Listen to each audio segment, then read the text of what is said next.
Dans un petit village appelé Ngourma, quelque part entre la savane sèche et les forêts profondes, vivait une jeune fille qu'on appelait Aïssata. Tout le monde la connaissait, pas seulement parce qu'elle était belle. Non. Aïssata avait cette lumière rare dans les yeux, cette lumière que seuls les anciens savent voir. Mais elle était pauvre, fille d'une veuve, sans frère, sans soutien. Chaque jour, elle allait au marché vendre des feuilles de neim, ramasser de l'eau, cuisait du maïs. Et chaque soir, elle priait pour que sa mère, malade depuis des lunes, ne meure pas dans son sommeil. Un jour, un étranger est arrivé au village. Il ne venait pas à pied. Il ne venait pas avec des salutations. Il venait sur un chariot tiré par 2 bœufs blancs. Et quand les enfants l'ont vu, ils ont fui. Car son visage n'était pas comme les autres. Il avait le crâne chauve, la peau pendante, des yeux opaques comme l'eau croupie, et sa bouche était toujours fermée. Certains ont dit qu'il était mort depuis longtemps, mais il parlait, et il respirait.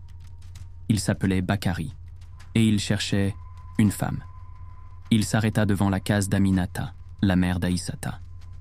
Il parla peu, mais il montra un grand sac, un sac plein d'or. Des lingots bruts, comme on n'en avait jamais vu dans tout le village. Et il dit calmement « Je veux Aïssata, elle sera ma femme. Je lui bâtirai une case, je prendrai soin de sa mère. » Aminata hésita, elle pleura, elle pria. Mais elle avait les lèvres fendillées, le corps fatigué, et une maison qui tombait en morceaux. Alors elle appela sa fille, lui montra l'or et dit « Ce n'est pas ce que j'aurais voulu pour toi, mais c'est ce que je peux t'offrir. » Aïssata, les yeux pleins de peur, ne dit rien. Mais elle obéit. Le lendemain, le mariage fut célébré. Pas de fête, pas de chant, pas de danse, juste des murmures, des regards détournés, car Bakari faisait peur, même aux anciens. Il emmena Aïssata avec lui, au-delà des rizières, jusqu'à la lisière de la forêt de Nyandou, qu'on appelait la forêt qui avale les tambours. Là, dans une clairière, se dressait une grande case ronde, bien construite, solide, mais trop silencieuse. Pas de chèvres, pas de fumée, pas de voisins. Les jours passèrent, et tout était étrange. Bakari ne parlait pas beaucoup. Il ne mangeait jamais avec elle. Il interdisait une pièce. Une grande porte en bois rouge, toujours fermée avec 3 cadenas. Et surtout, chaque nuit, il sortait. Toujours après minuit. Il rentrait à l'aube. Les pieds couverts de boue, parfois de sang. Et un jour, Aïssata remarqua autre chose.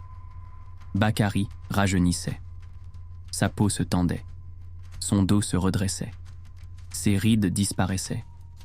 Un soir, elle osa lui demander « Où vas-tu chaque nuit ?» Il répondit sans la regarder « Tu ne veux pas le savoir. Les secrets protègent ceux qui les respectent. » Mais Aïssata n'était pas une fille stupide. Elle avait l'instinct d'une vieille âme. Alors elle décida de le suivre. Avant de continuer, abonnez-vous et lâchez un petit pouce bleu. Cette nuit-là, elle attendit qu'il parte. Puis elle sortit pieds nus, longea les arbres, se cacha dans les fourrés. Et ce qu'elle vit, elle ne l'oublia jamais. Dans une clairière au milieu des arbres, Bakari avait allumé un feu. Il portait un masque, et autour de lui, des ombres dansaient, des ombres sans corps, sans visage. Il chantait dans une langue que même les ancêtres ne comprendraient pas. Il versait du sang. Il prononçait des noms. Et il leva un objet au ciel. Un miroir. Un petit miroir rond, noir comme une nuit sans lune. Aïssata courut. Elle n'avait plus de jambes, plus de souffle, juste la peur. Quand elle arriva dans la case, le miroir était là, posé sur une natte. La porte rouge était entr'ouverte. Elle entra. La pièce était pleine de bocaux, de cheveux, d'ossements. Mais au centre, le grand miroir. Et dans le miroir, des visages, des femmes figées, des femmes qui criaient sans bouche. Parmi elles, une qui lui ressemblait. Et derrière elle, une voix. C'est par elle que je vis. Chaque femme me donne du temps. Tu es la dernière. Je serai éternelle. C'était Bakari, mais plus jeune que jamais, presque beau, et ses yeux n'étaient plus humains. Il leva la main. Le miroir vibra, mais Aïssata hurla, pas un cri de peur, un cri ancien, un cri venu de ses entrailles, Un cri d'appel aux esprits. Le miroir se fissura, puis explosa. Bakary recula. Il cria. Il devint poussière, lentement, doucement, comme un feu sans vent. Aïssata s'évanouit. Au matin, des chasseurs la retrouvèrent auprès de la rivière, tremblante, nue, les cheveux blanchis par la peur. Elle fut ramenée au village. Elle ne parla pas pendant des semaines. Puis elle raconta tout, et les anciens la crurent.